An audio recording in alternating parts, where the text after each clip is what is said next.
Brilliant. Okay, I'm going to make a start, but I'm sure the rest of the team will welcome those who are entering the space in the chat function. So welcome everybody, and thank you for taking the time to join us today to hear more about the action learning process that has been a part of the National Civic Impact Accelerator Programme. The National Civic Impact Accelerator Programme we'll be referring to as the NCIA throughout this webinar. My name is Gemma Adams. I'm the project manager for the action learning process, and I'll be chairing today's meeting, our webinar more. I work at the National Coordinating Centre for Public Engagement, but you'll also be hearing from a number of people in the webinar today. So you'll also hear from my colleague Femi Owolade. Femi's from CRESR, so the Centre for Regional and Economic Research, based out of Sheffield Hallam, and Femi will be presenting to you the emergent themes that are resulting from the first phase of the action learning process. You will also be hearing from my colleague Zoe Williamson. Zoe is a Senior Project Officer at the National Coordinating Centre for Public Engagement, and Zoe coordinates and facilitates the action learning process. And finally, you'll have the opportunity to hear from two of the universities that have undertaken the process and what it has meant for their civic practice. Before we get started, in terms of housekeeping, I was mentioning this as people came into the room, but there is a chat box function which some of you are using currently. We are recording the session today, but we will have small group discussions in the second half of the webinar today, and those will not be recorded. So that's an opportunity for you to come off camera and to really network and chat with each other about the challenges or opportunities with your civic practice. We have turned your microphones off, as I've mentioned before. We will be using some tools today. So we'll be using online tools like Padlet and Mentimeter, but we'll also be screen sharing these tools and showing you how you can access them. If there are any questions or comments, or you're having any issues with accessing the webinar, we've got a whole team working behind the scenes who can pick up any issues in the chat. So please do. Hopefully you can use the chat function to highlight us to any issues. And we will be sharing slides, links and write-ups of the webinar, which we will share with you after the event. So you will see there's been a link put into the chat about the report that this webinar is focused on. And I'd like to give you a little bit of background of where this webinar's come from and the origins of the NCIA. So the NCIA can be traced back to the Civic University Commission and the Truly Civic report, and that contains several recommendations which led to the establishment of the Civic University Network, and ultimately from that, the NCIA programme, which is a 3-year programme. The NCIA's intention is to support universities across England, it is Research England funding, to develop their civic leadership and maximise their local social and economic impact. The action learning process has brought together civic partnerships, working together to address challenges in developing civic activity and building a collective understanding of what works for effective civic activity. And you'll be hearing from some of the participants who have been involved in the process during the webinar today. So I'm just going to take you through what the format of today's session is and what our agenda looks like. So after I finish our welcome, you'll be hearing a bit more from myself on the process of the action learning and also the emerging themes that have come out from that process. We'll be hearing reflections from Lancaster and Bath University that are involved in the action learning process, and there'll be opportunity for Q&A along with that. So please do, if any questions are popping up, I'm seeing some things in the Q&A already, do put them in as we're speaking, and we will try and pick up as many of those as we can. We'll be moving to a break around 2:15, and then we'll be moving into small group discussions where you can reflect on your own context. And what we really wanted to do within this was to give you a small opportunity to take part in an action learning process What we hope to have are some of the facilitators from the action learning process, as well as university representatives in the process within those action learning spaces. And then finally, we'll be hearing from Sheffield Hallam and the central NCIA team on what's next for the NCIA. What can you be expecting from the programme as sector colleagues? Okay, so now we're going to move to a quick icebreaker. So I'm just going to hand over to Zoe Williamson to take us through that. Hi, everyone. So we've been talking a lot about how Civic is resourced across the Action Learning Programme. And there's a piece of work that the Centre for Regional Economic and Social Research are doing around what that actually looks like in different universities. And we're going to do a little bit of an icebreaker quiz just to contribute to that piece of work now, see what's going on across universities, how it's resourced or how it's not resourced, and what everyone's thoughts are. So some of the questions is your chance to see what everyone else is thinking, and also put forward what it looks like in your university. So we're going to do that on Mentimeter. So there's a few ways you can join. Sheffield Hallam colleagues will pop a link in the chat, or you can go to menti.com and type the code in, or you can scan that QR code. I am going to switch screens to share the Mentimeter, but there will be a QR code on the screen that I'm about to share. And I can already see that people have already started to answer, which is great.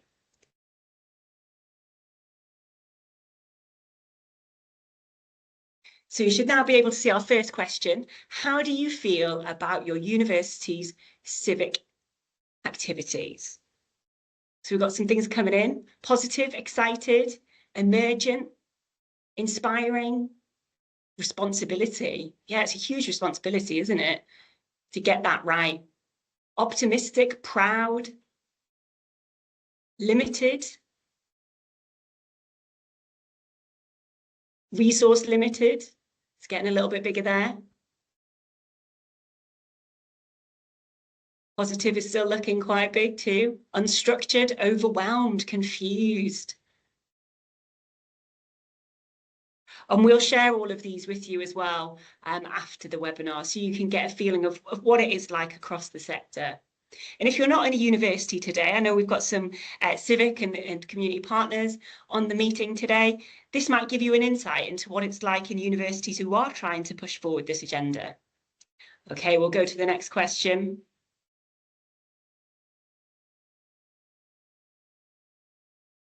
Has your university allocated resource to civic activity? So do you have a dedicated long-term civic budget or time-limited budget? Do you have long-term funding within a wider budget? Maybe some ad hoc funding? No formal budget, but staff time is earmarked? There's no funding for civic activity, or don't know? Definitely a clear winner so far. No formal budget, but staff time is earmarked for this work.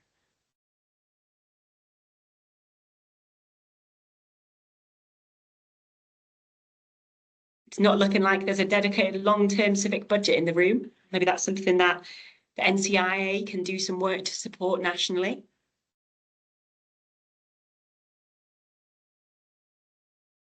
Okay, we'll go to the next question.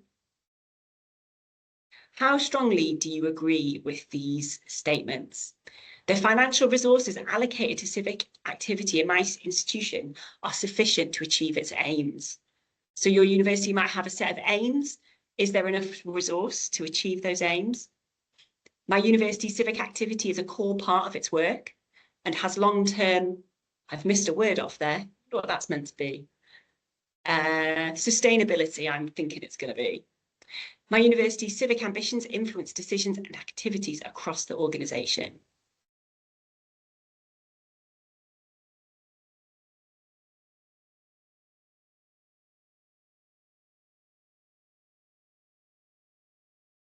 So some lower scores on that one. Not surprising based on the previous question. Okay, we'll go to the next one. Your chance to write a little bit more. In your role, how do you influence and encourage civic activity within your university? So do you work with academics to get them to see how their research could be beneficial to different organisations in your place? Do you work directly with community organisations to help them access a space in your university? Or we've got one already through student activities. Yeah, community and engaged learning, service-based learning, huge potential to undertake civic activity. By trying to get a seat at every table going. Internal advocacy, support researchers, negotiation and partnership building,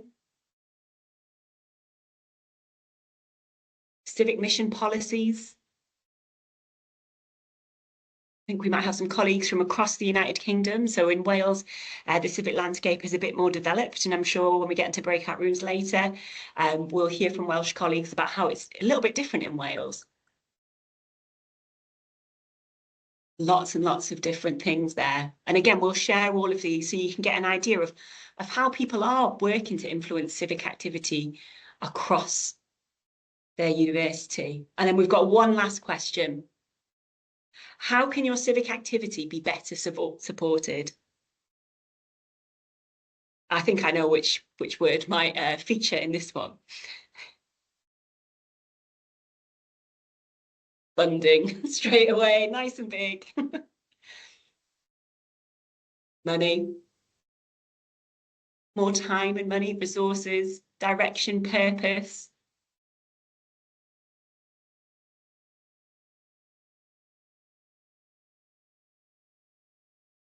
Dedicated roles, direction, a framework. Lots of ideas there. Okay, I'm going to stop sharing and hand back over to Nick, who's going to reshare our slides. Thank you for taking part in that little survey there. We really just wanted to get a snapshot of what things were like in the room. And this is going to inform a report that Julian Dobson is writing around resource and civic. There is a survey that he has prepared. If you want to fill that in, we'll pop a link in the chat. And Julian's also going to be running some roundtable discussions around resource and civic. Again, if you'd like to be part of those, we'll pop Julian's email address in the chat and you can get in touch. But I'm going to hand back over to Gemma now. Great, thanks Zoe, and thanks for taking the time to take part in that short icebreaker, but actually the information is incredibly useful to us as a programme. I just wanted to highlight, I'm aware that some people are struggling with the chat function, so apologies for that. It seems that the Q&A function is possibly working for those who are struggling with the chat function, so do use that in case you can't use the chat, and we will pick up on that as well. Okay, so I was just going to give a very brief oversight to the process of the action learning, and that was an 18-month, and we're coming towards the end of it now, systemic learning process. So the process brings together civic partnerships together to reflect on their specific challenges that they face, to consider how these might be addressed to further partners' civic ambitions. And then what our intention was is that those partners, those civic partnerships, they go back to their institutions to take the insights and the learning from the action learning process into their practice to inform future activity. And so there's that cyclical process for how learning and action would take place. The learning is captured to share with others who are not directly involved in the process. So rather than it just being the participants in it, that we're able to have that incremental change towards civic activity. The NCCPE, we designed the action learning process, and it was 2 learning phases involving themed groups. And there are 3 opportunities for the full cohort of participants to come together and to take stock of their learning and think about where next for the process, but also for their civic activity. Today, in the report that we are basing this webinar on, is focused on the first phase of the action learning process, and we are currently halfway through the second. So we'll continue to update you on how that process is working and what the effect is on universities, their place and the sector. During each phase, the thematic groups, they met regularly online. So this has been very much an online process with those 3 opportunities to meet in person. The supported learning process, it created what we intended is highly purposeful and useful spaces to balance learning and reflection, but also with a real focus on action. And that's something that we've brought into the structure of each of the meetings. NCCPE and CRESR, we've worked together to synthesize the themes arising from the action learning process. So CRESR researchers, so Femi, who you'll be hearing from later, and his colleagues, they've observed all of the action learning meetings to understand how change is happening and to identify emerging themes, which you'll hear about later. For the CRESR research team, a key question for them has been, how does institutional change happen? How can we understand who is involved in the conversation, how universities can enable and sustain civic activity? And I think today as well, having the small group discussions later will really help us to hear from a wider group of people who are involved in civic activity. If we move on to the next slide, I just wanted to highlight some of the opportunities and challenges from running a process like this. We've had 14 civic partners take part in the process, and we've had up to 8 different thematic groups meeting. So there's been a lot of time together. I mean, some of the opportunities have really been the connections that the groups have made with each other. The process of bringing people together amongst common challenges has really resulted in a network of colleagues and facilitators who can support each other and gather feedback on each other's ways of working. And that isn't just in the action learning process, that is very much outside of the action learning process, and something that we've been really encouraging our participants to do. Tools and resources and frameworks which came up on the Mentimeter earlier, that's something that we're working hard to develop and to help direct the conversation in some groups. So the learning that we're gathering, we're looking to see what can we put together that's going to support the sector at large to be better and more effective with their civic activity. Another opportunity was when groups or themes had a really specific focus and included individuals who were actively working on that theme. It meant that the meetings tended to be more purposeful and self-directed. But with that, and with anything, you know, bringing people together and talking about a subject like civic and the breadth of a subject like that, there have been challenges. So when themes were too broad, participants had very different needs, or where there was already lots of relevant activity happening, it was really hard to narrow the focus to ensure the meeting was purposeful. And when I'm saying the meeting was purposeful, what action could be taken after the meeting? And some participants were less able to prioritise the time to participate fully in the group. The action learning is a time-heavy commitment, so that resulted in a lack of consistency in group membership. And we've seen when groups are consistent, that the learning from them has been more effective, or the support network has been more effective. And lastly, although the process was designed to encourage civic and community partners to play an active and full role, fewer of them have been involved in the meetings than expected and that we would have liked. And I think there's a range of factors for that. Some universities have wanted to make sure that it was a good use of their partners' time and that their time would not be wasted. There's a university focus to some of the challenges that civic partnerships wanted to cover. So there's been a couple of different reasons, but it's something that we felt we should absolutely reflect in the space and say it's not necessarily had as many civic partners as we would have liked. And that was a very brief overview of the process of the action learning. But now I'll hand over to Femi to talk us through the emergent themes from the observation of the process. Over to you, Femi. Oh, yes. Yes. Thanks very much for that, Gemma. So this the report that we published in July provides a record of the key points emerging from the action learning process. It attempts to synthesize the themes arising from the process. As my colleague Gemma has highlighted in the previous presentation, the NCCPE facilitated all the action learning meetings. And then in addition to that, CRESR researchers at Sheffield Hallam University, which include myself and 2 colleagues that are in the meeting, Julian and Matthew, have observed all the action learning meetings to understand how change is happening and record some of the key themes emerging from the process. Next slide, please. Yes, so we've identified 5 major themes that have emerged from the meetings. And the first is leading civic activities to get buy-in and support.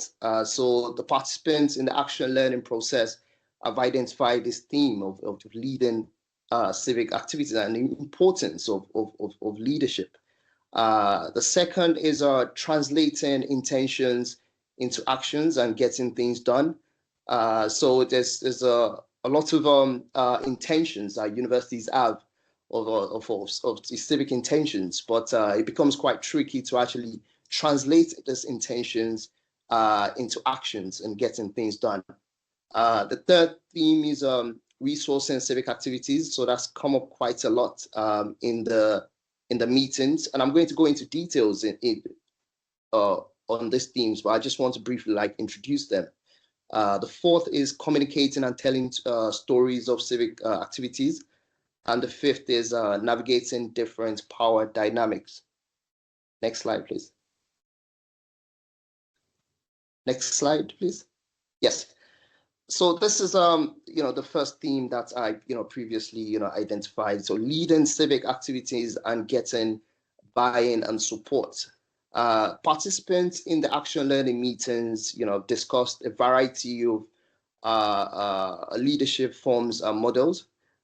Examples range from formal leadership structures like boards and partnerships to grassroots community organizing models.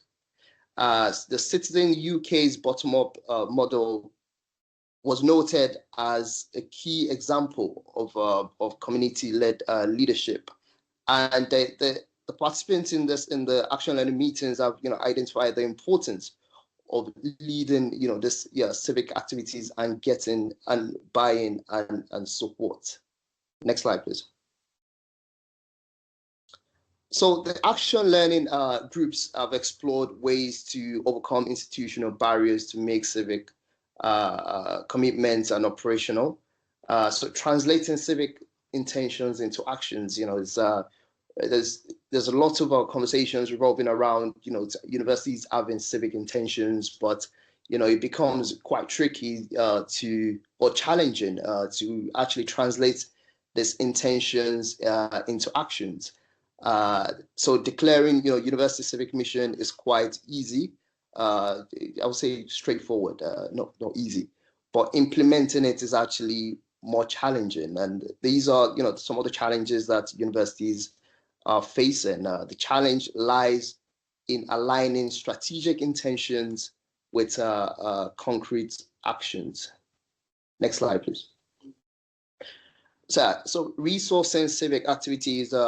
At the beginning of this webinar, you can recollect that Zoe was speaking about this resourcing civic activities and the Mentimeter process and the survey that we're actually running within CRESR to find out how universities are resourcing civic activities, and this has come up as a theme in the action learning process as very important. So it decides what if the universities civic activities are going to have an impact. To what extent is the universities have been putting resources into the civic activities. So effective civic engagement, requires both internal and external resources.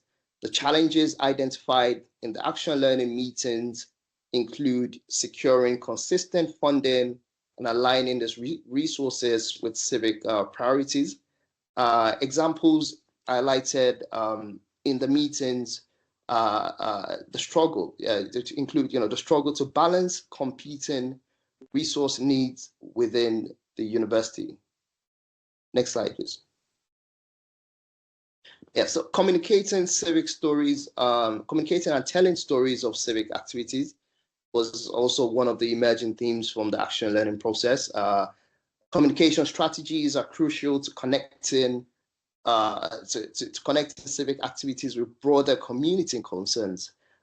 Discussions in the action learning meetings emphasize inclusive narratives. So narratives that are inclusive of, you know, the marginalized people's voices, and that the narratives that tries to be have, you know, equality and equity, that try to spotlight the importance of marginalized voices and that are equitable. Storytelling was identified as a way to communicate civic activities, and this was framed as a way to make civic activity more relatable and visible to both internal and external audiences. Next slide, please. And navigating different power dynamics. So this is the fifth, the last but not least, the fifth theme that, you know, we've identified. The participants in action learning meetings reflected on power imbalances in university civic work. The discussions in the meetings explored how power influences who gets to lead, contribute, and shape civic initiatives. Some reflections highlighted power imbalances between academic and professional staff, and also in the new governance structures. So my presentation has tried to attempted to give a snapshot of these 5 themes that we've identified as that come out of the action learning, you know, meetings. I would implore you to, you know, read the report in full. The report details, you know, these 5 themes, and you know, this is what we're still at the midpoint of the action learning process, and the meetings that we've had since the publications, the action learning meetings that we've had since the publication of this report shows that the themes are still prevailing in the conversations. And yes, so that's all we have for now. I am going to pass over to my colleague Gemma, who is going to introduce the civic partnerships. Great, thanks so much, Femi, for taking us through that. And yeah, the emergent learning from the first phase of the process. We're incredibly lucky to have 2 of the universities who have given so much time in the process to speak with us today about the process itself, but how the themes are maybe connecting to their civic activity. So we'll be hearing from Lancaster University and Bath University. But first, I'm going to hand over to Lancaster and Sarah Rees, who's Head of Stakeholder Relations, and Abby Lucy Lloyd, who's the Engagement Manager. Thanks, Gemma, and hello everyone, and thanks very much for having us today. So as Gemma said, I'm Sarah Rees and I'm Head of Stakeholder Relations at Lancaster University, and I'm here with my colleague, Abby Lucy Lloyd, who is Engagement Manager at the university. Just a bit about us first as a university. Lancaster's a top 15 research intensive university in the northwest of England, and we encompass urban, rural and coastal communities, so it's quite an interesting hinterland for us. The university's got a strategic commitment to being a force for good and creating positive economic, cultural, societal and environmental change. And engagement is one of 3 equal priorities in our strategy, sitting alongside research and teaching. We are committed to our civic role. We've had that long-term commitment with a long track record of creating regional, economic and social benefit. And we've got MOUs with a memoranda of understanding with a wide variety of anchor partners, and we recently signed a multi-partner MOU to form the Lancaster District Strategic Partnership, which I think for us is probably the equivalent of a civic university agreement really for our local place. And we're also an active member of the Bay Anchor Network, which encompasses Morecambe Bay. We do have a very complex local authority base, as I'm sure others have as well. We've got upper tier unitaries, 2 unitaries, lower tier authorities, and we also span 2 county boundaries in terms of our kind of travel to work and economic impact. And Lancashire's now in the first wave of level 2 Devo deals, where we'll see some devolution of the adult education budget and some things around travel as well. We don't have an elected mayor. That's proving very challenging for our region. And this is one of the reasons actually that we were really keen to be part of this accelerator programme, because a lot of the civic work I think is focused on big universities in big cities, and we wanted to really learn from others and contribute our experience on thinking about what civic means in these more diverse and political and geographical areas. So given all of that regional complexity, our partnership for the Action Learning Programme is focused on our district, the District of Lancaster, because we've got a mature group of stakeholders who've been working together in a more concerted way over a number of years. So our partnership comprises Lancaster City Council, the local NHS Trust and FE College, University of Cumbria, which also has a base in Lancaster, and also Lancaster District CVS. And I think there are three main ways in which the Action Learning Programme has supported our development as a civic university. The first is that we formed a civic mobilising group at the outset of this programme with CEO and board level representation from each member of our partners. And we meet on a bi-monthly basis to consider the learning from this ALP and agree steps we want to take for our district. And we've used this group to consider how the different partnership fora which impact on our place interact, ensuring we're not duplicating effort, as well as considering transferable learning to other groups. The second thing is we've been developing a relationship with our district CVS over a number of years, and we've built an understanding of each other's kind of drivers and what we're looking for, but we haven't been able to actually land on any tangible activities. So using the innovation funding from phase 1 of the Action Learning Programme, we're supporting the creation of a new pilot module that brings together the CVS and the university, one of our departments, to place students with community organisations to support civic action and campaigns. And this will hopefully contribute both to bringing local positive change in communities, but also help the students to develop employability skills and build their understanding of community action. Thirdly, as a mobilising group, we've really considered what our partnership is for and what's the difference we really want to make. And we agreed really on that this should be informed by what our communities want and need from us. And we actually identified that a gap in our knowledge or understanding of what success, and that was a gap in our knowledge and understanding of what success would look like for them. We also knew it was a gap for us as a university if we wanted to develop a civic university agreement for our place. So collectively as a group, we conceived our community dialogue project, which is now being supported through the phase 2 NCIA Innovation Fund. And thanks to colleagues in the NCIA, Gemma and Zoe, we've actually created this as a joint project with University of Plymouth, which is both going to add value to our project aims, but we're also using it to contribute to relationship development between researchers at Lancaster and Plymouth. Our project has certainly thrown up some interesting challenges and discussions, which we've learned from. And so I'm going to hand to Abby now, just to tell us briefly about what one or two of those have been. Thanks, Sarah. Yeah, great summary of our all of our activity over the last 18 months. Yeah, so as Sarah says, we were able to create and kind of get off the ground a project following some discussion with our mobilising group. And I think one of the biggest lessons for us throughout that process so far has been around the sort of co-creation element of that project, because we were able to develop the application and the bid that we put together for the innovation funding with our partners. So that was external partners and some academics from Lancaster as well. And so we felt going into the project, starting everything off into our kickoff meeting, that everything was completely agreed. We were all on the same page. We were going to get started and get going, looking at the milestones, very optimistic to begin with.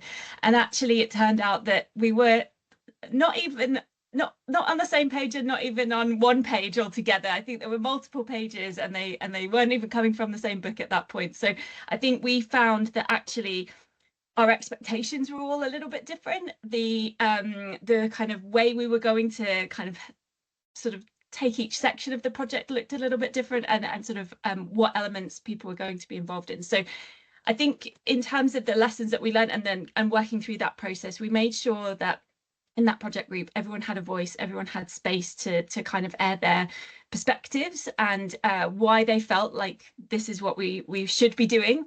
But actually, I think coming back to some points from the report that Femi mentioned, I think that sort of convener role and connector role that Sarah and I play in this civic space actually became really crucial as part of that process, because we felt we needed to get everything back on track. We had this project, we had this set of funding, and we had deliverables at the end that we're still working towards. And so we really did need to keep everyone on track. So I think having given everyone space, we then sort of pulled everything together back to that original bid and made sure that we could move forward, but that everyone still felt that they had buy-in and that they had been heard.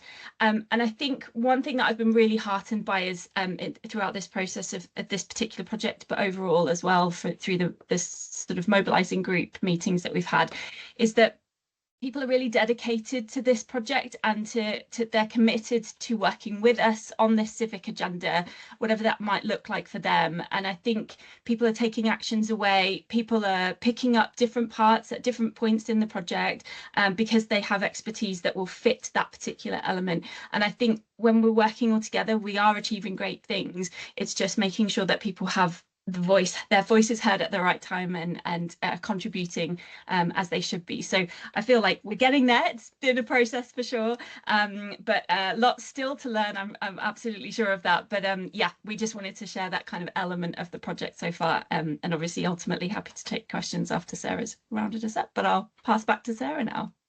Thanks, Abby. And that was also excellent timing, because my washing machine has been on spin for the whole time of this presentation. So I apologise if I was a little bit, looked like I was distracted.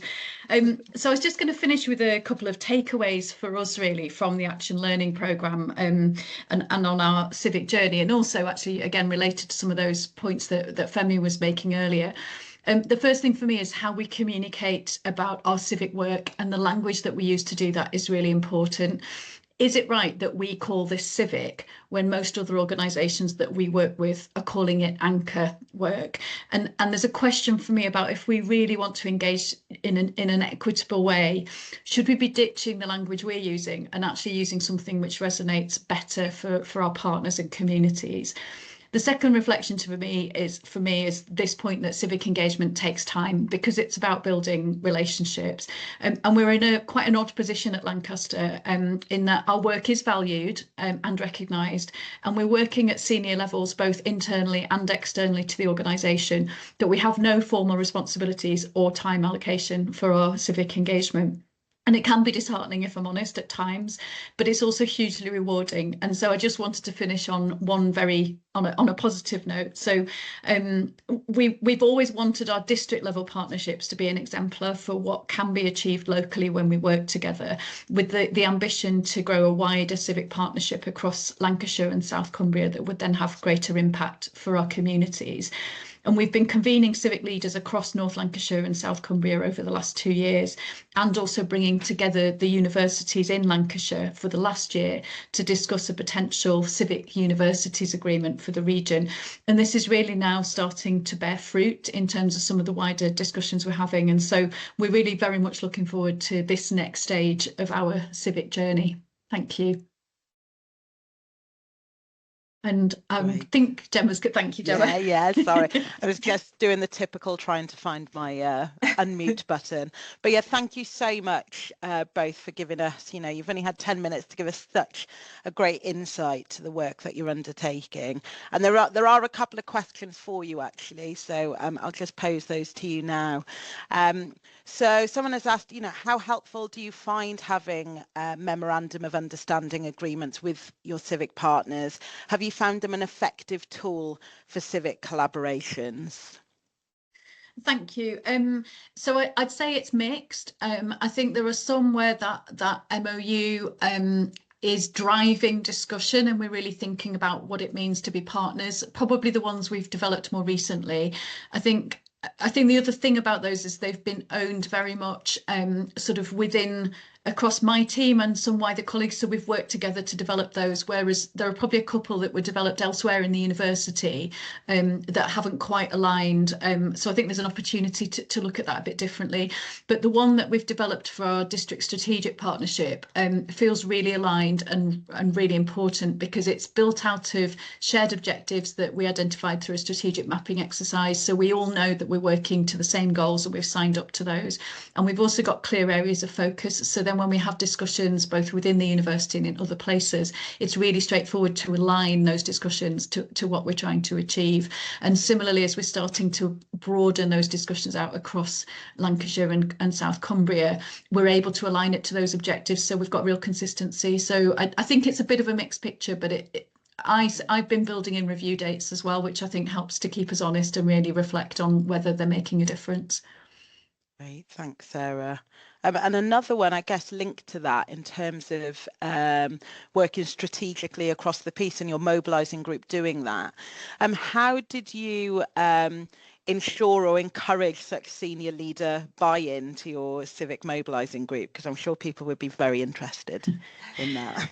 Thank you. I suppose I think it's two things. So the first is we have been working together and meeting each other in spaces. So we've been in the room, you know, I've been to meetings the city council's convened, I've represented the university at those.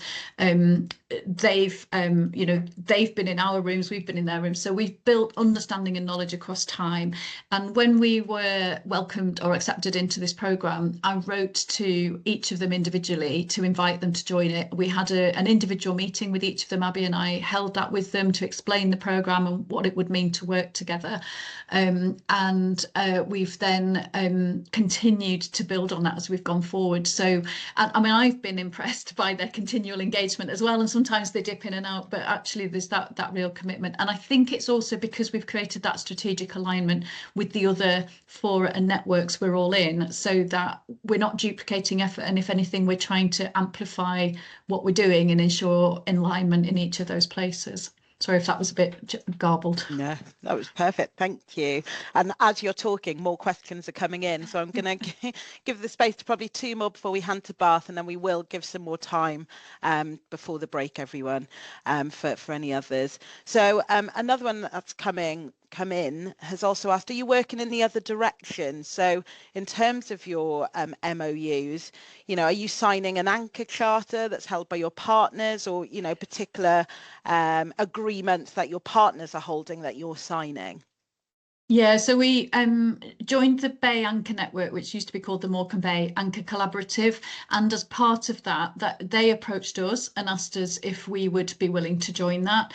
And in doing that, we've committed to working across 6 domains. We've completed a charter as part of that piece of work, which sort of benchmarks where we are currently and where we'd be heading for. And we then actively participate in those sessions to learn from that and contribute thinking. And then we're also starting to develop as a group what those measures should look like. So that's very much driven through a health perspective. So it's really about impacting the wider determinants of health through how we operate, how we employ, how we procure. So it's driven very differently, actually. But yeah, absolutely. I think it's really important that we both are contributing and participants in those spaces, as well as inviting people to come to ours. Great, thank you. And last one, and I'll let you take a break. Are there any plans for the university to become a living wage employer, as this is a key part of universities' civic roles? Yeah, thank you. I just saw that one in the chat, actually. So this is something I am continuing to push forward. We haven't got there yet, but I agree with Timothy, who asked the question. I think it is really important. And this is again where I'm actually trying to lean a bit more on our external partners to push us towards it, rather than me trying to push upwards, because I think it needs to come almost from outside the university as well. So our district council is looking at being a fair wage or a fair employer, and that will include a commitment to the living wage. And I think that will also come through the Bay Anchor Network. So at the moment, I would say, no, we're not there yet, but that's certainly an aspiration. Brilliant. Thanks both. Loads of questions there that I think we can take into our small group discussions later. But also I think the question you posed, Sarah, around about our language and how inclusive it is as well. I think that's one that we can hold on to and discuss a little bit later as well. Okay, so Zoe, I'll hand to you to bring in our colleagues from Bath. Thanks, Sarah. Thanks, Abby.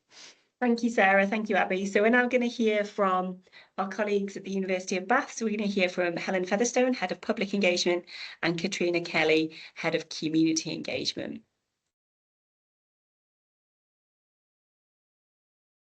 Hello. Hi. Hello. So yeah, my name's Katrina Kelly. I'm Head of Community Engagement at the University of Bath. And Helen, to introduce yourself. Yeah, I'm Helen Featherstone. I'm the Head of Public Engagement at the University of Bath, and I should just say that we are both full of cold, just by chance. So if we cough and splutter, apologies straight away. So yes, yeah. Absolutely. Yeah. So just in terms of our roles and how they differ and why they sound quite similar. So my role is very much looking after the university's relationship with the local community, and that's quite broad. That's with predominantly our anchor institutions, but also third sector, schools, other institutions with a civic role.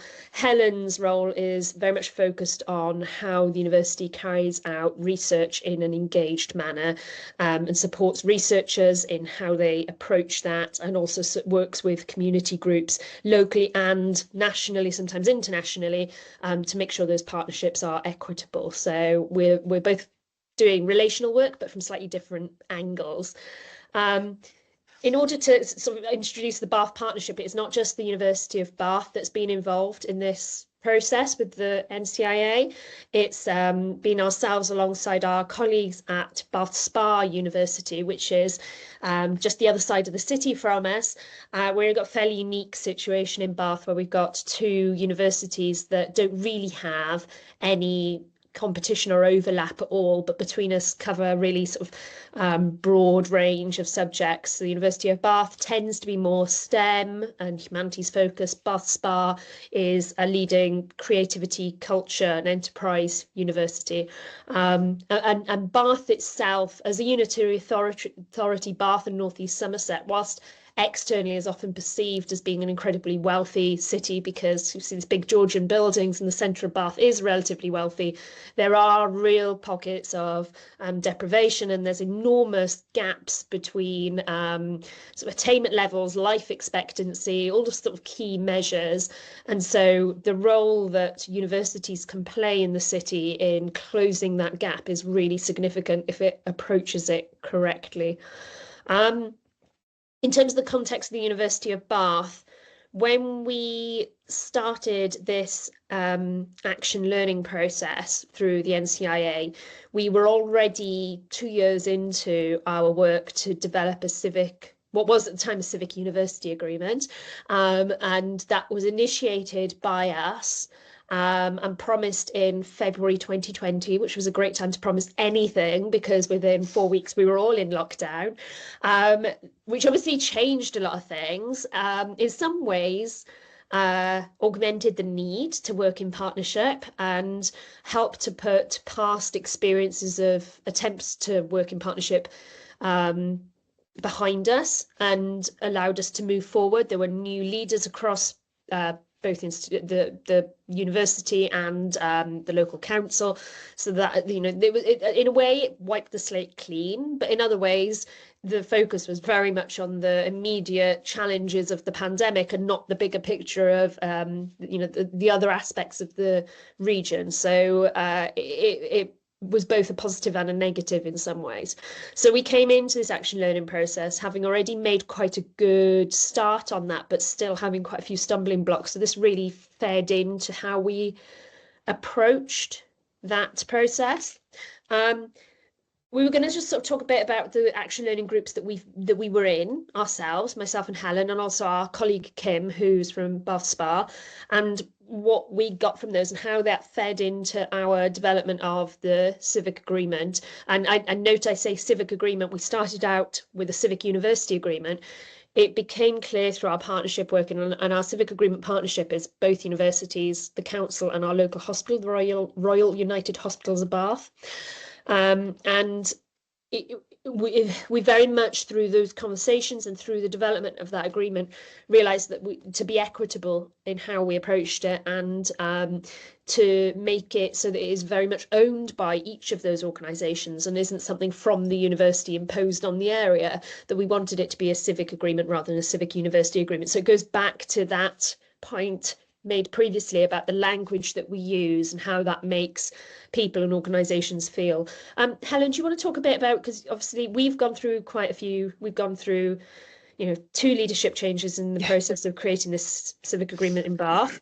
And Helen was sat in the action learning group most relevant to that, so can talk a little bit about that experience and what you got from the action learning group. Yeah, I was just thanks, Katrina. I was just wanted to mention that there's some other things that were going on at the same time. So yes, so Katrina's outlined how we committed to the civic agreement in just before the pandemic, and how then the kind of work became more urgent. But what we did then internally was we spent a good year or so doing some internal reflection work around what it meant for us to be civic, and what resources we were going to need as an institution, and what our priorities were going to be, and who else might be our civic partners. So while there was the kind of urgent work going on, there was also, you know, the joy of being a large institution.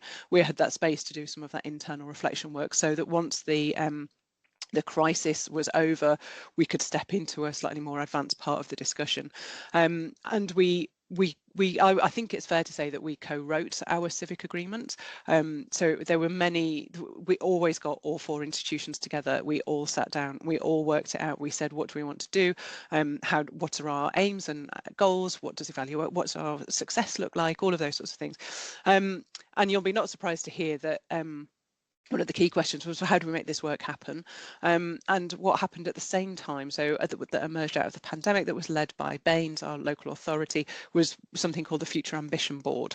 And Katrina, you'll be able to tell us a bit more about this if you want, but it's a lots of different organisations all working together on different themes, and the themes were reflected in our civic agreement, and our civic agreement reflected the FAB. So there were these 2 sort of things that were developing at the same time, and eventually we were able to bring them together. So I flag that mostly because it's that thing of having a structure in place. So we didn't create the structure, the operational structure for the civic agreement, and they kind of emerged at the same time independently. We were able to bring them together. So that was, I just wanted to flag that, because I think Sarah was saying how they created a board to make those actions happen, and forgive me if I've misunderstood that, but you know, that wasn't the case for us. So it's a thing to note, really.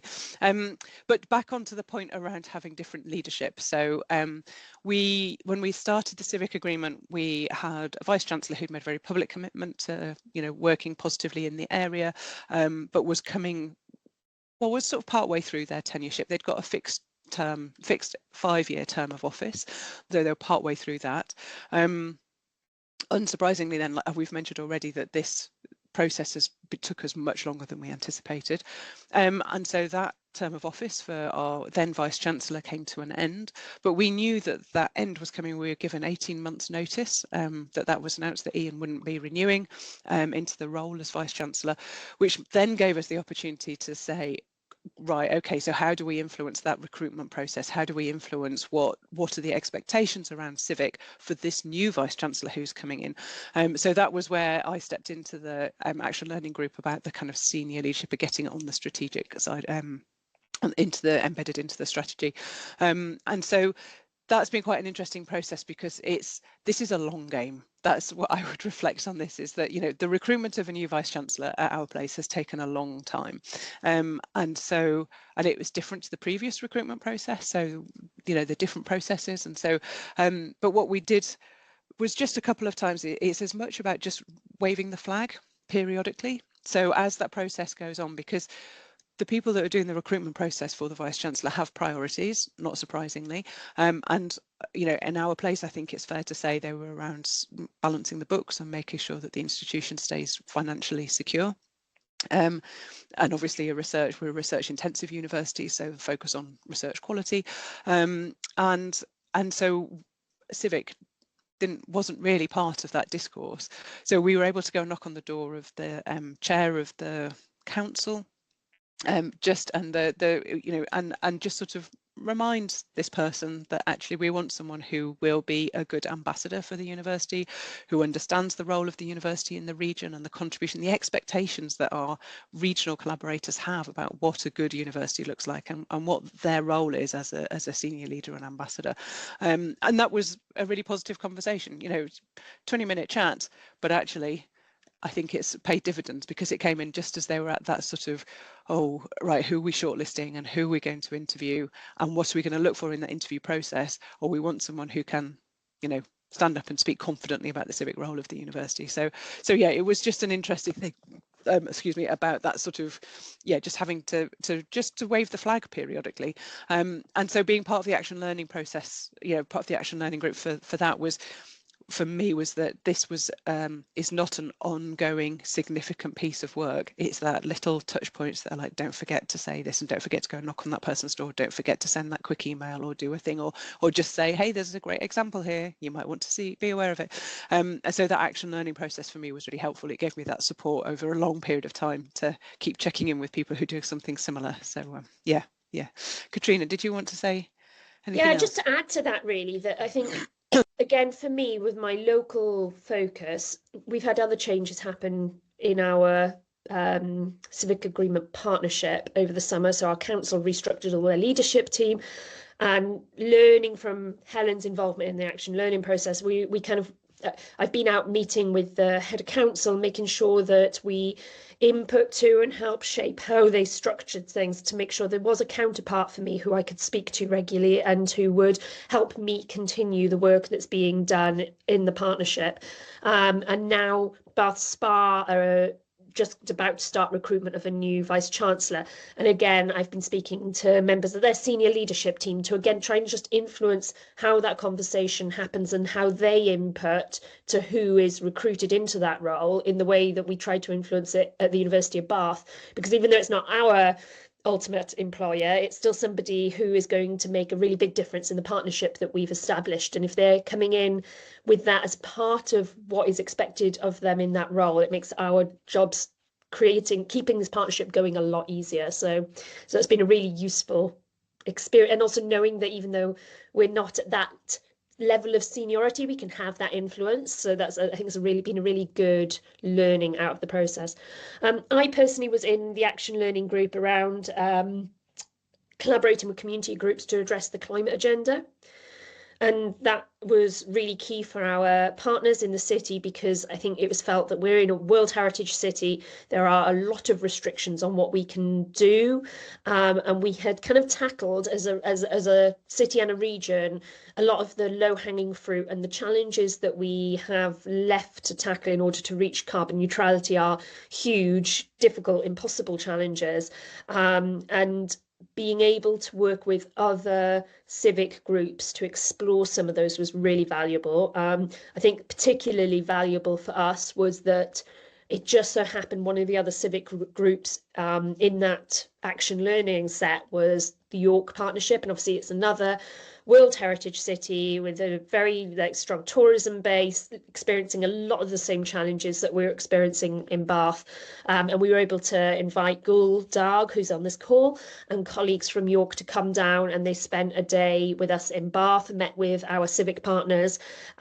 We had some really useful discussions around all sorts of things to do with being a heritage city and all of the challenges and possibilities and benefits and everything else that being a heritage city throws up. And I think that's a partnership that will now continue, and the learning and experiences between the two cities will be really valuable to both sides. So that again has been a really good outcome. And our colleague Kim from Bath Spa sat in on the Equitable Partnerships action learning group, and I know because her work is very much focused on how she manages knowledge transfer partnerships for her university, and that's been very useful. And she has met with the knowledge transfer partnership team at the University of Bath and shared a lot of that learning, and shared the report that the NCIA produced around how universities can develop equitable partnerships, and that report has been really useful, I think, for those KTP teams. In terms of takeaways, I think one of the key things, both Helen and I were chatting about this before, and we think that actually persistence and patience, because this is all about relationships, and building relationships takes time. Building equitable relationships that are genuine and where there is trust is essential for civic work to happen, and that takes even more time. Helen, I don't know if you want to sort of jump in on. Yeah, there was one other thing that I was just reflecting on, which is that Katrina and my roles existed long before we decided to go down the civic route or even started talking about this. And so there is something about, even though we hadn't necessarily had that language on the radar from senior leadership, you know, Katrina, your role, you were head of community engagement a little bit before, weren't you? And then and my roles always stayed the same. Katrina's changed a little bit over time. But I think there is something about the fact that we are long-standing. I'm just blowing my own trumpet and Katrina's trumpet here, by the way, but we are long-standing members of staff and we're well respected. So when we start saying, oh, actually, we should do the civic agreement and here's how way that we should do it, like people already trusted us in that process because we'd already demonstrated that success. So we sort of weren't coming on a blank sheet of paper, and I think that was probably a useful thing. But that again, it's just an extension of Katrina's example, you know, point about that this stuff takes time, and that time. And sometimes you just need to be, sometimes it's about being in the right place at the right time. Like, you know, this being on the action learning process, you know, it's just come at the right time for us for a number of different reasons. And so yeah, I think there's time and timeliness. There's probably two things that I would reflect on. Absolutely. And I think that goes back to the point about the effectiveness and usefulness of things like a memorandum of understanding or a civic agreement, in that they are as useful as the relationships that underpin them. And you can have a document and everyone can sign it, but then if it just gets put in a folder somewhere and never referred to again, it's not going to achieve an enormous amount. And for us, our civic agreement really, rather than being the starting point, was the cherry on top. We had the structure. We spent 4 years putting the structures and the relationships and the, you know, regular meetings at all different levels, from senior leadership team down to officer level, in place. And actually the signed document was kind of a public launching of that long-standing 4-year-long relationship, rather than, right, here's an agreement, now how do we make it work? And I think that's changed maybe our approach a little bit to how we handle things like memorandums of understanding as well. There's got to be the substance underneath almost before you sign the document. And then the last thing we were going to touch on was sort of one thing that we learned that would be transferable for other universities and partnerships. Now, this was a question posed to us by Zoe and Gemma, and we've been having a little bit of a think about it. And I think the thing we've come down to, and it probably comes back to one of the key things that came out of the first stage of the action learning process. So there were those takeaway themes, and one of them was around resourcing. And for us, it's less the financial resourcing. Obviously, that is really important, but we all think that. It's more having a few people who have these relationships and holding these relationships as part of their role. Partway through, so like I said, this was a 4-year process for us to develop a civic agreement, and halfway through I went off on maternity leave for a year.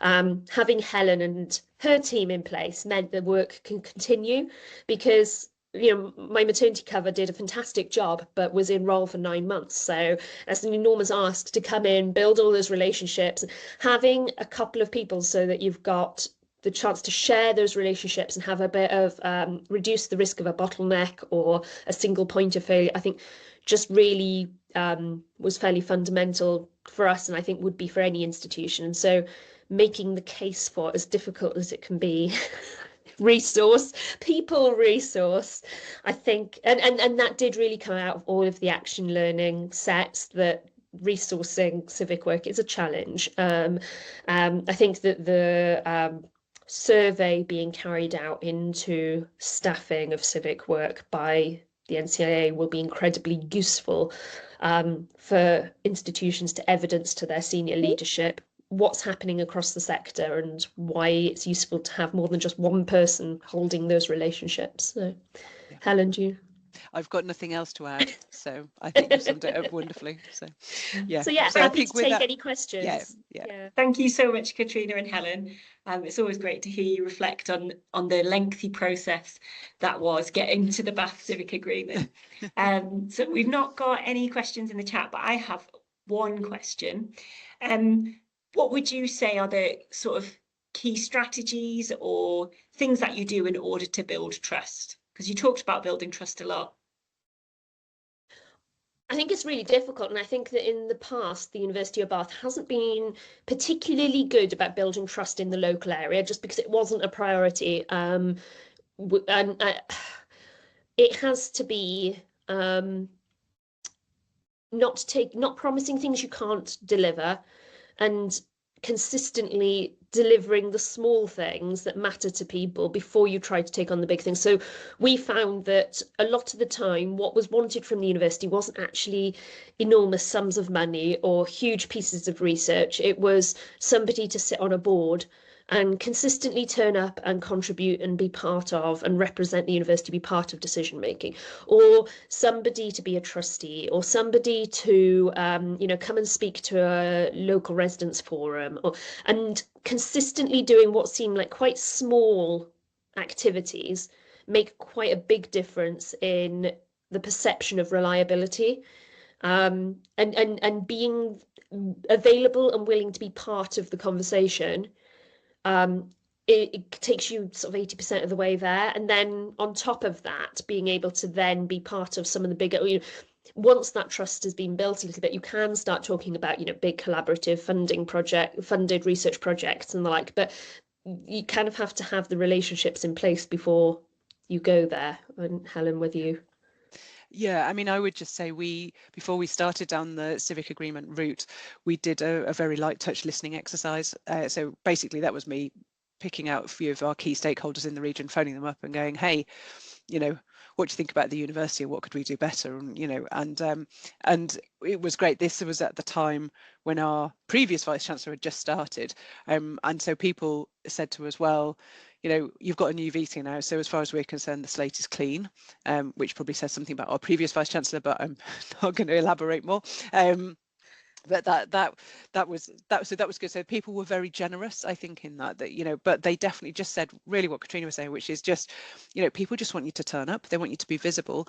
They wanted us to have multiple roles. So where it was appropriate for us to lead, they wanted us to lead, and where it was appropriate for us to convene, they wanted us to convene, and where it was appropriate for us to just show up and be present, they just wanted us to show up and be present. And so we had to get used to those different dynamics, those different roles that a university can play, that we're not always just in that, I don't know, a lot of universities think of themselves, we've got to be some form of leader or, champion or whatever. Sometimes we don't need to play that role. Sometimes, it's just being present. Thanks, Helen. We've just had one question from Fiona. So you mentioned about not trying to have a single point of failure and the need to share relationships to keep things going. Do you use any systems or platforms to help that? Oh, Fiona, I wish I could tell you that we had an all singing, all dancing, institution-wide customer relationship management system. Sorry, you see the coughing started there. Yeah. I've been at the University of Bath for 14 years now, and I think I've been involved in, 3 or 4 separate projects to try and build a university-wide CRM. And so, it would be lovely to have that. We don't have that. Definitely, I think we are trying. We're on the 3rd or 4th attempt. If anyone knows a university that's managed it, then let us know, because I think it is incredibly challenging. We do, across our teams, a lot of sharing of knowledge. So, Helen and I sit in separate departments now. We were in the same department until recently, but there was a restructure. And so I'm in the central marketing, communications, external affairs department. Helen is in research services. So we make sure we meet up monthly and share what we've been working on, share contacts. I met with one of Helen's team today to go through contacts that we've met with recently and where we've got relationships that can benefit each other. We make sure that we update things on Teams a lot. So we just formed a new sort of external affairs team, but it's 3 of us. We're all part-time and we're sort of doing very different roles to each other, but we just make sure we update what we're individually up to, because there will be crossover. In a small city like Bath, you're working with the same people, even if you're doing quite different things with them. Yeah, there's definitely room for improvement, but we just use the systems like Teams and spreadsheets and meetings, catch-ups over a coffee to try and keep each other in the loop as best we can. So yeah, but we have been given permission to use the institutional like CRM database, haven't we? So we're just trying to add in our own contacts into that, but whether that will come to we have as an institution is very much focused on alumni, so it's what our alumni team use to map where our alumni go. So it's not like a CRM that covers regional contacts or political contacts or media or anything like that. It's very focused on, but they have given us a certain amount of capacity so we can manage our very local contacts, like, you know, with a couple of organisations, essentially those anchor organisations locally. So we're working on that at the moment. Yeah. Fiona's just said, did you have a human CRM? I think yes. Yes, that's what we'll call it. Yeah. I think that's fair. I think both Helen and I have been at the university a long time, and that's a benefit and a risk in that we've both had roles that have been very internally focused and very externally focused, which means you get a huge number of relationships and contacts, but then equally, if you're not around, those relationships and contacts. And that is a challenge with relational work, full stop, because you could put it all into a CRM and you can have the databases, but actually the relationships are down to a long time of collaborative working and getting to know people. And that's something that's incredibly hard to hand over. I'm not sure anyone's really got the answer to that. Yeah, very tricky. We do have one more question. We'll do this one, and then I think Gemma will tell us we have to have a break. Yeah. So it's a question from Adam. Retaining skilled and trusted colleagues who have deep connections and relationships can be a challenge, especially in the current higher education funding landscape. How can we support people's development, growth, and progression?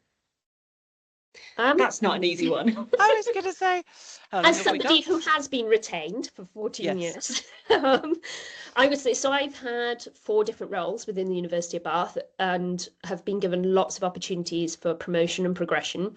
And I wrote this job description for the head of community engagement myself and put that forward whilst I was on a maternity leave, and it was funded and agreed. So like, I think giving people flexibility to shape their role and to progress, and promoting internally helps. I've been given opportunities to do things like the Aurora programme, which is the higher education leadership programme for women. That was very valuable to me, especially it came at a time just as we were sort of negotiating the final stages of our civic agreement. I was having to sit in meetings with the senior leaders of big organisations across the region, and it was quite an intimidating experience. So being part of that sort of leadership programme and being given an opportunity to talk about some of the challenges that process was throwing up in a safe space was really valuable at that time. So I think that helped. I also think that taking especially when it's the sort of work Helen and I are doing, which is, involves a lot of going out and meeting people and often being available on evenings or weekends to go to festivals or go to evening talks or meet with community groups or volunteers, or having a lot of flexibility in how you work and where you work is pretty fundamental. And I think, I benefit enormously from the flexibility I have because I have a family and 3 children. So I work part-time, but I work all sorts of different hours and probably more hours than I'm contracted to, but in a way that really suits me and works around my life. And I think the employer sees the benefit of that, and I see the benefit of that. So it's a win-win situation. I think if I had an employer who was very much, no, you have to be in the office from 9 to 5, and was very presenteeism focused, then it would make this sort of job incredibly hard to do effectively, but it would also make me a lot less content in the role. So I think that flexibility has been really key as well. Helen might have a different approach on it. No, I'm conscious that we want to go for a break, so I'll just briefly say, so my team, we were core funded in 2018. We'd been around since 2012, and I had to make the case for the continuation of funding and then the core funding. So I've, a bit like Katrina, made that case and made that sort of job role. But we've got somebody in our team now who is on a fixed term contract, and who is the person who is going out and doing all that relational work. Now, I wouldn't normally put a person in that role doing on a temporary contract, because I think it's really risky. I think it's unethical. You know, there's lots of reasons why we wouldn't do that. However, because my team are core funded, we've decided to take that risk and say, actually, let's invest in this person for a year, 2 years, see what those relationships are, how much valuable that role is, and then if it becomes vital, we'll try and make the case to continue that funding. But if not, what I can do is, I know that my team are core funded and Katrina is as well, so we'll be able to continue those relationships. So those relationships won't drop if that funding doesn't continue, or if that role, I can't make the case for it. So I think the question is, to answer the question of how do we invest in people and how do we sustain that, well, it's a bit of risk taking and a bit of core funding, etc., etc. So yeah. Thanks, Helen. Thanks, Katrina. Lots of things popping up in chat, agreeing with you, thanking you for all the lots of lovely insights. So we're going to go to a break now, and then I think we'll come back at about 2:25, so just over a 5-minute break, and where we'll be going into breakout rooms to explore some of the things that everyone's shared in these little presentations, and also having an opportunity to reflect on people's civic context, what they're working on, any challenges that they're facing as well. So thank you to all the speakers, and we'll see you about 2:25. Grab a cup of tea, stretch your legs, and have a screen break. Okay. Thanks. Okay, welcome back, everybody. I'll let people come back into the space. I'm not sure if that was long enough for a cup of tea or a cup of coffee, but no, it wasn't for me. But hopefully it gave, Sarah managed it, well done. But hopefully it's given you an opportunity to just take a bit of a break away from the screen. We had such a rich discussion before the break, and thank you to our speakers. And now what we'd like to do is just give you the opportunity to speak with each other, and we're going to move into small group discussions. So I'll just pop something in the chat, which should hopefully work for you all. So we're going to move into, I think, just 4 breakout rooms or small discussion groups. And I think I said at the start, in those groups, you'll have one of the speakers who you heard from previously, and either a member of NCCPE staff or CRESR staff who were observing the process. And we'd like you to consider the following questions. You know, what are your challenges? What has worked for you when approaching civic activity? And what would you really like to know about how others approach civic activity? And we're going to give ourselves around 20 minutes to discuss that in our groups. I've put a link to the Padlet there that you can use in your groups to write some notes if you'd like.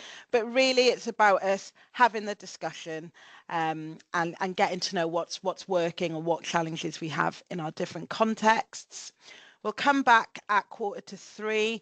There won't be a huge amount of time for us to feed back from each other, but hopefully the Padlet will show us some of the discussion points.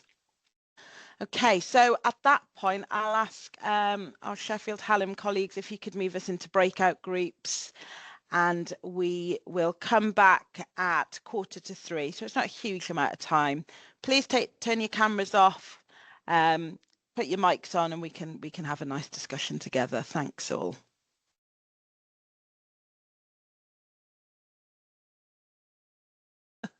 Were they going next into feedback from the groups? Yeah, shall we do that? Has everyone got a copy of the Padlet? Because that's quite useful. I'll just drop that in the chat, and that gives some notes from each of the groups. Fantastic. Thanks, Katrina. Yeah. So room 1 was mine, so I don't mind doing a quick overview of the key themes coming out of my room. We talked a little bit about the work that City Ready and Hannah's there have been doing around economic impact assessments, and both how to improve an economic impact assessment, but also to take it wider and think about the social impacts of universities as well. And there were comments across a few of the institutions in our group around that. And another big theme that came out of our group is around how to tell the stories of civic work, and some really great experiences of doing that. So Sheffield Hallam have a really positive example of where they set up a nursery for early years, and how that supported a lot of the parents involved as well, and some really emotive stories coming out of that. And then we also talked a little bit about how to bring a civic agreement or a memorandum of understanding or any sort of agreement like that to life across multiple layers of an organisation, and how to make those connections so everybody's aware of it rather than just the leadership. In Thanks, group Katrina. 2, we got Gemma. Is Gemma back in? I'm back in the room. Hey, I'm off well the hook. done. But thank you very Well done, much, Katrina. team. That was brilliant. Thank you. For us, I mean, just very quickly, we very much talked about trust. How do we build trust with those that we're trying to make partnerships with, while also balancing university priorities? Let me just try and see what else we talked about. People before projects and relational work, and that language that we use, and Helen shared a really helpful resource that has come out of University of Bath in your work, Helen. So we talked around that. Moving from talking to doing, and as the group were chatting as well, that's something not just the participants in the action learning in their own context, but it's something for the process of action learning that we've really had to I guess allow the trust to bed in with that, and active listening and asking questions, and not getting to the projects first without asking, is this actually wanted? What do people need? And I'm sure there's lots I've not picked up there. No, that's all right. So we'll move on to group 3. I'm not sure if there's someone who'd like That was to. me. Oh, brilliant. Do you mind going Thanks, forth? Gemma. Yeah, so we talked about the language. That civic doesn't mean the same thing to a lot of people, or doesn't mean anything at all. And even sometimes the term anchor doesn't mean anything. So kind of using language and catering it to your audience. So working out what the thing means to that audience and using that language for them, because it can be alienating and it can put people off working with you. We also talked about measuring the impact of partnership building, and then how you can then get a resource to be able to do partnership work and building those relationships.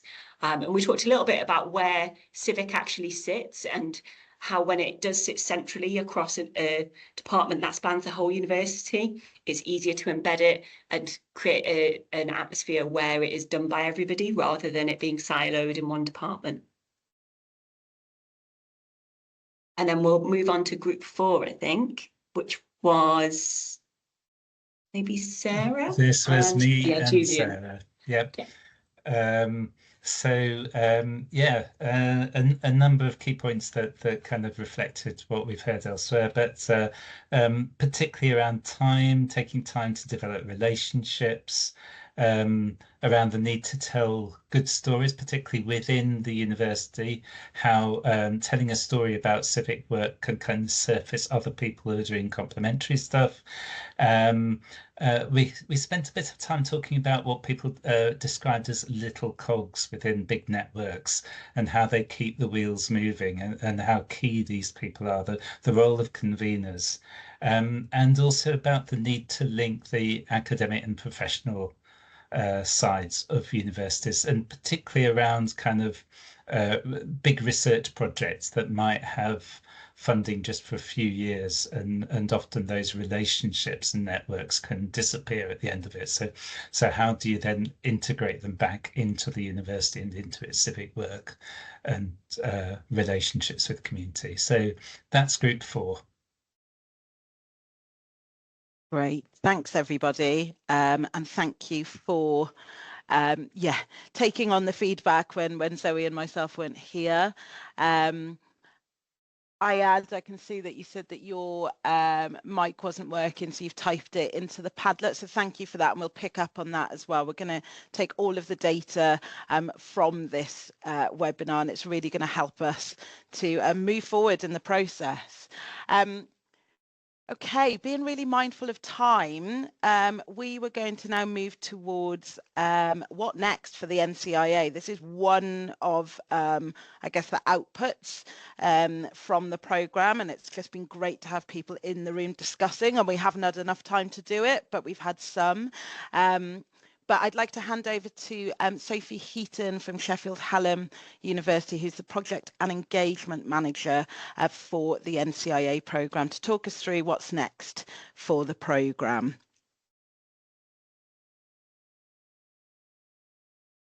Thank you. Thanks. Can you hear me okay? Yeah, we can, yeah. Perfect, thank you. So yeah, thank you, Gemma. As Gemma said, I'm the Project and Engagement or Project and Innovation Manager. We're having a bit of a reshuffle in our roles at the moment for the NCIA, based here at Sheffield Hallam University. So I'll just take a couple of minutes just to draw your attention to some upcoming events and other engagement activities we have going on, and then looking forward as well.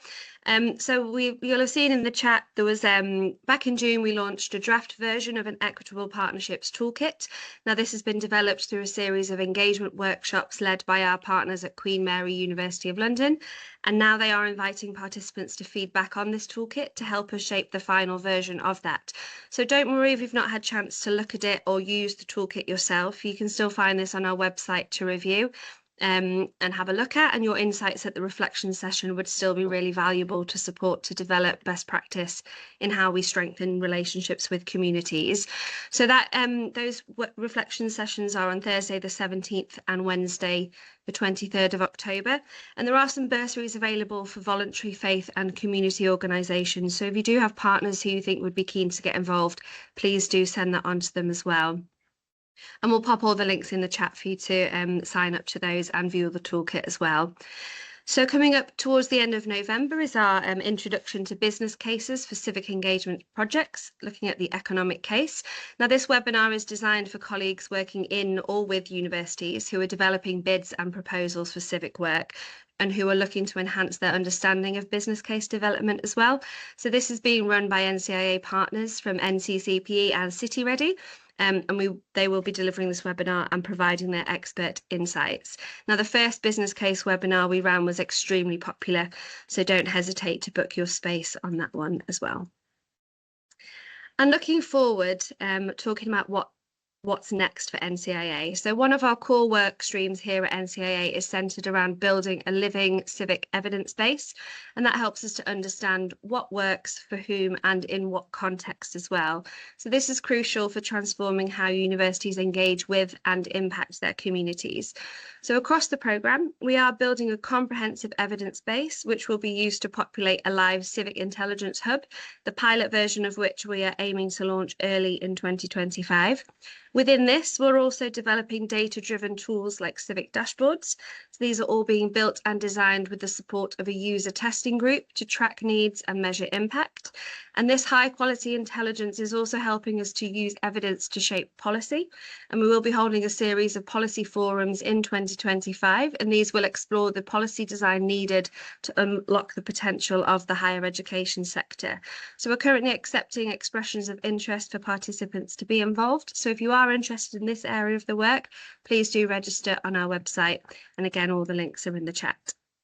So as we look towards next year, we're looking at launching a series of What Works guides, and these will be thematic resources aiming to enhance civic engagement practices. And these will be sharing effective strategies and insights that will draw from the evidence and learning generated through the NCIA, including a leadership development programme, amongst other tools. And looking at our continuing events and engagement programme, keep your eyes out for things we've got coming up in the new year, and the two that I've mentioned coming up in the next month or so. We have a growing collection of blogs on the Civic University Network website, including an economic impact series.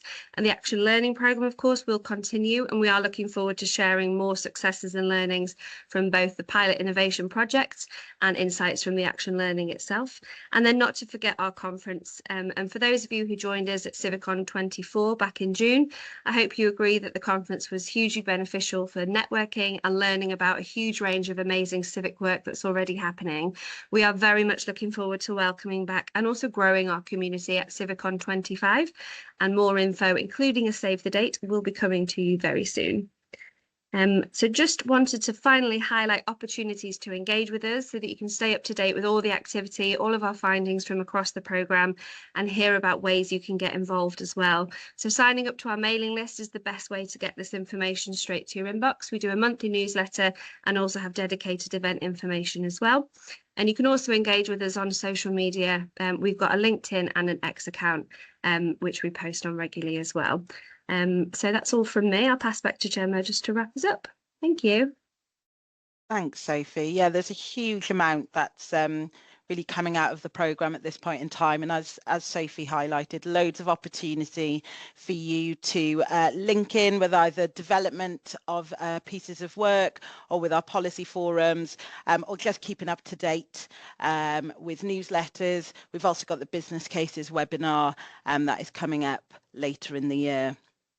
But with that all said, with 5 minutes to go, it's really time for me to thank you all for being within the webinar with us. I think it's been such great discussion, and I'm just sorry that we didn't almost have more time together. We will circulate the Mentimeter information, all of the links that have been shared in the chat, the Padlet, and also the recording of the session, although the breakout rooms were not recorded, and we'll send that to you afterwards. You can find our contact information on the Civic University Network NCIA page. I think we're all included in there. But a massive thank you to our speakers, to Femi, to Zoe for helping me facilitate, Sarah and Abby from Lancaster, and Katrina and Helen from Bath. So much insight. You were really, really generous with what you shared with us. So thank you so much.